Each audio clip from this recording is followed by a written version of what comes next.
आज आपण block diagram of reduction पाहणार आहोत. पहिला असतो आपला ब्लॉक म्हणजे काय? ब्लॉक जो की आपण गेनमध्ये आपण रिप्रेझेंट करतो. जो आपला गेनचा डिनोट आहे तो आपण जी ने करतो. Input output. आता इनपुटला आपण आर ऑफ एस आणि आउटपुटला सी ऑफ एस आपण लिहितो. गेनचा फॉर्म्युला काय असतो? Output divide by input. Output जे असतं ते आपण सी ऑफ एस आणि इनपुट आर ऑफ एसने आपण डिनोट करतो. ठीक आहे, म्हणजे आपला गेनचा फॉर्म्युला झाला gain equals to output divide by input equals to C of S divided by R of S. नंतर असतो आपला समिंग पॉईंट. आता समिंग पॉईंट म्हणजे काय? आपल्या त्या शब्दातच किंवा त्या वर्डमध्येच आपल्याला काय दिलेलं आहे? सम दिलेलं आहे. बरोबर. आपलं आता इनपुट काय आहे? इनपुट आपलं एक्स आणि वाय आणि आउटपुट झेड आहे. ठीक आहे, म्हणजे आउटपुट आपलं झेड इक्वल्स टू येणार. बरोबर. आता समिंग पॉईंट आहे म्हणजे आपलं जर सपोज आपल्या इथे प्लस दिला आहे तर मग आपण काय करणार? एक्स प्लस वाय म्हणजे ते आपण त्या दोघांची आपण ॲडिशन करणार. आणि जर सपोज आपल्याला तिथे मायनस असतं तर मग काय केलं असतं आपण? Z equals to X minus Y म्हणजे त्या दोघांची आपण सबट्रॅक्शन केली असती. पुढे असतो आपला टेकअप पॉईंट. आता टेकअप पॉईंट म्हणजे काय? इनपुट आहे आपलं आर ऑफ एस जो की पुढे आपला एक ब्लॉक आहे, पुढे आपला गेन आहे आणि पुढे आउटपुट जाते सी ऑफ एस आणि मध्ये एक पॉईंट आहे. आता तो जो पॉईंट असतो तो असतो आपला टेकअप पॉईंट. आता तो जो टेकअप पॉईंटमध्ये आपला जो असं स्क्वेअर टाईपमध्ये जातो आहे तो काय असतो? आपला फीडबॅक पाथ असतो. ठीक आहे, जो आपला सरळ जातो तो आपला फॉरवर्ड पाथ. मध्ये जो पॉईंट असतो त्याच्या गेनच्या पुढे, ठीक आहे, जो आपला पॉईंट असतो त्याला काय म्हटलं जातं? पण टेकअप पॉईंट. आणि जो आपला स्क्वेअर टाईपमध्ये जातो त्याला म्हणतो आपण फीडबॅक पाथ. आता आपण काही रूल्स पाहूया रिडक्शन रूलमधले. पहिला असतो कॅस्केट. कॅस्केटला आपण सिरीज पण म्हटलं जातं. ठीक आहे, आता इथे काय आर ऑफ एस आहे, लास्टला आपलं सी ऑफ एस आहे. मध्ये आपल्याला दोन ब्लॉक दिलेले आहेत. ब्लॉक म्हणजे गेन दिलेले आहेत दोन. पहिला असतो G1 आहे आणि पुढे G2 आहे. आता कॅस्केट रूलमध्ये काय करणार? ते जे दोन ब्लॉक आहे ते आपण एक ब्लॉक केला, त्या दोन ब्लॉकचा आपण पहिला एक ब्लॉक केला आणि सिरीजमध्ये आपण त्या दोघांची मल्टिप्लिकेशन करतो म्हणजे G1 इंटू G2. ठीक आहे, आता पुढे काय असतो आपला पॅरलल. आता पॅरलल म्हणजे काय? एका खाली एक असतात. ठीक आहे, आता पॅरललमध्ये काय करणार आपण? आता इथे काय पॅरललमध्ये त्या तीन बॉक्स आहेत. तर तीन बॉक्सचे आपण काय केला? एक बॉक्स केला. ठीक आहे, म्हणजे एक ब्लॉक केला.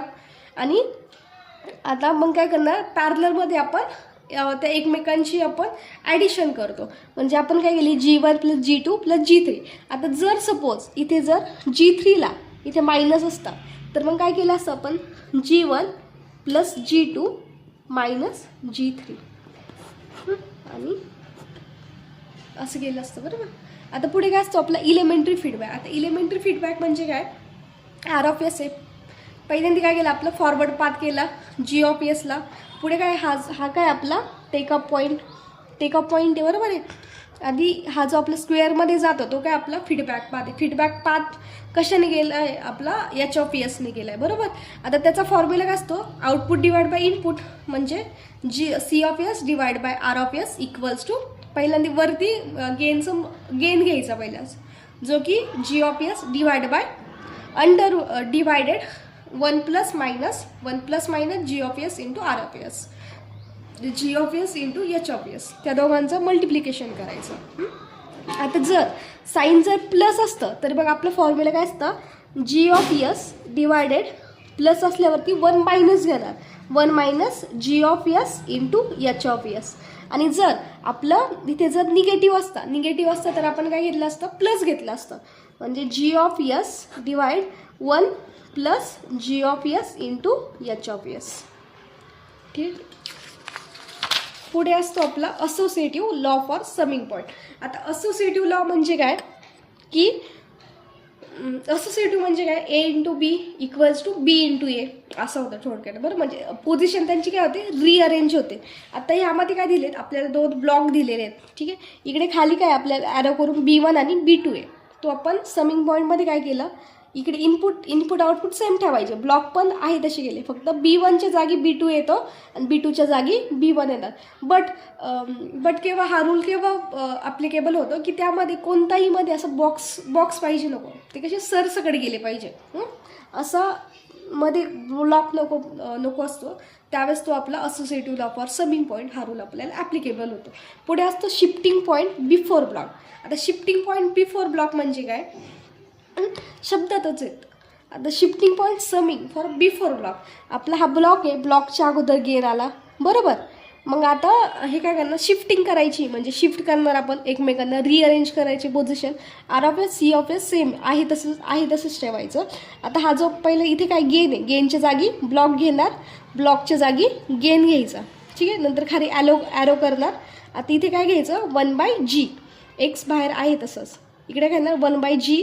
बिफोर ब्लॉकमध्ये काय होतं इथे 1/g आणि आफ्टर ब्लॉकमध्ये फक्त जी राहतो. रेसिप्रोकल घ्यायचा.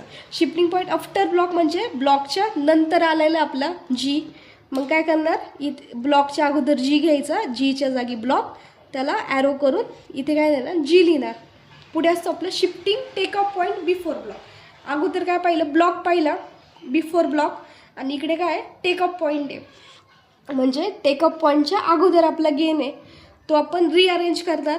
म्हणजे ब्लॉकच्या जागी टेकअप पॉईंट आणि टेकअप पॉईंटच्या जागी गेन आणि टेकअप पॉईंटच्या खाली बॉक्स करायचा, खाली ॲरो. आता इथे बिफोर ब्लॉक समिंग पॉईंटमध्ये काय होतं 1/g घेतला होता. आता टेकअप पॉईंटमध्ये काय करायचं फक्त जी लिहायचं. ठीक आहे. मग पुढे काय असतं आपलं शिफ्टिंग पॉईंट आफ्टर ब्लॉक. आता आफ्टर ब्लॉकमध्ये काय येणार म्हणजे टेकअप पॉईंटच्या नंतर आहे आपला गेन. मग इक्वल्स टू काय येणार R of S C of S आहे तसा, टेकअप पॉईंटच्या जागी गेन आणि गेनच्या जागी टेकअप पॉईंट, नंतर बॉक्स करायचा ॲरो करून. इकडे काय येणार, इकडे काय फक्त जी आहे आणि इकडे काय येणार 1/g. ठीक आहे. ब्लॉक जो की आपण output divide by input, C of S divide by R of S. Summing point जर प्लस असेल तर दोघांची ॲडिशन आणि जर मायनस असेल तर दोघांची सबट्रॅक्शन. टेकअप पॉईंट जो की आपला सरळ जातो तो आपला फॉरवर्ड पाथ, जो आपला स्क्वेअरमध्ये जातो तो आपला फीडबॅक पाथ आणि जो पॉईंट दिलेला असतो त्याला म्हटलं जातं आपण टेकअप पॉईंट. आता त्याच्यामध्ये आपण रूल्स पाहिले कॅस्केडमध्ये काय होतं दोघांची मल्टिप्लिकेशन करतो आपण, 2 बॉक्सचा 1 बॉक्स केला. ठीक आहे. पॅरलरमध्ये काय केलं ॲडिशन केली जाते आणि जर त्याच्यामध्ये जर कुठे जर मायनस दिले असेल तर मग आपण तिथे मायनस पण करतो. ठीक आहे. आता एलिमेंटरी फीडबॅक म्हणजे काय की जर त्याचा फॉर्म्युला काय असतो C of S divide by R of S equals to G of S divide by 1 plus minus G of S into H of S. जर मायनस असेल तर प्लस घ्यायचं 1 प्लस आणि जर प्लस असेल तर मायनस घेणार 1 minus G of S into H of S. पुढे नंतर असोसिएटिव्ह लॉमध्ये काय करणार की त्याची जी पोझिशन आहे ती काय होते रिअरेंज होते. म्हणजे जिथे B1 असेल तिथे B2 येतो आणि जिथे B1 असेल जिथे B2 असेल तिथे B1 येतो. आता शिफ्टिंग बिफोर ब्लॉकमध्ये काय करणार बिफोर ब्लॉकमध्ये 1/g, आफ्टर ब्लॉकमध्ये फक्त g. Shifting take up point before ब्लॉकमध्ये g आणि आफ्टर ब्लॉकमध्ये 1/g.